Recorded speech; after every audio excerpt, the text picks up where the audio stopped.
Abbott آباد کے سیاحتی مقامات اور وادی نیلم میں برف باری نے اپریل کے اختتام پر بھی جنوری جیسا موسم کر دیا۔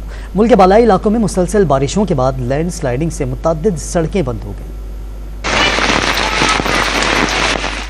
بارشوں نے ملک کے بالائی علاقوں کا رخ کر لیا۔ مری اور قریبی علاقوں میں بارش کا سلسلہ وقفے سے جاری ہے۔ بارش کے باعث شاہراہ ریشم بروری کے مقام پر لینڈ سلائیڈنگ سے بند ہو گئی۔